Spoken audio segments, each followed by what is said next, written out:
ये कहानी है दैत्य दंभिकासुर और महान राजा विक्रमादित्य की। दंभिकासुर एक ऐसा दैत्य था जो जवान और सुंदर औरतों को अपनी गुफा में उठा ले जाता, उनके साथ खेलता। जब उसका उनसे मन भर जाता तो वो उनकी जीवन लीला समाप्त कर देता। वो जिस भी राज्य में जाता त्राही त्राही मचा देता। कोई भी राजा या अन्य शूरवीर योद्धा उसका कुछ नहीं बिगाड़ पाते, क्योंकि दैत्य दंभिकासुर को देवताओं से वरदान प्राप्त था कि उसे बल से नहीं बल्कि बुद्धि से मारा जा सकता है। जो कोई भी उसे बल से मारने का प्रयास करेगा वो पत्थर का हो जाएगा। दंभिकासुर की मौत का रहस्य छुपा था उसकी 7 गुत्थियों में, यानी उसके 7 सवालों में। पर उसके साथ युद्ध करने वाले किसी भी राजा या शूरवीर को ये रहस्य मालूम नहीं था। इसलिए जब भी कोई उसके पाप कृत्य से दुखी हो उसके पास जाकर उस पर हमला करता तो देवताओं के वरदान स्वरूप वो पत्थर का हो जाता। हर तरफ दंभिकासुर का कहर मचा हुआ था। पत्थर का हो जाने के भय से कोई भी उसे रोकने का प्रयास नहीं करता।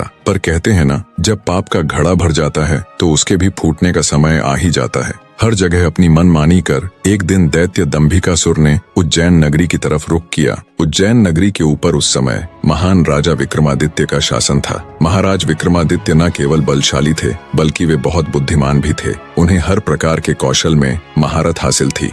उन्हीं दिनों में विक्रमादित्य की नगरी उज्जैन में एक धनी साहूकार रहता था। साहूकार के 2 लड़के थे। बड़े का नाम महेंद्र था और छोटे का लखन। बड़े लड़के का विवाह तो साहूकार ने कर दिया था, पर छोटे बेटे का विवाह करने से पहले ही वो ईश्वर को प्यारे हो गए। पिता के गुजर जाने के बाद कामकाज और व्यापार संभालने की सारी जिम्मेवारी दोनों भाइयों पर आ गई। दोनों भाई दिल लगाकर कारोबार संभालने में लग गए। दोनों भाई जब काम कर शाम को घर आते तो दरवाजे पर खड़ी महेंद्र की पत्नी अपने पति को दाएं हाथ से लोटा भरकर पानी देती और बाएं हाथ से अपने देवर लखन को। एक दिन लखन ने सोचा, भाभी हर रोज मुझे बाएं हाथ से पानी पीने को देती है, आज मैं उनके दाएं हाथ से पानी पीऊंगा। शाम को जब दोनों भाई काम से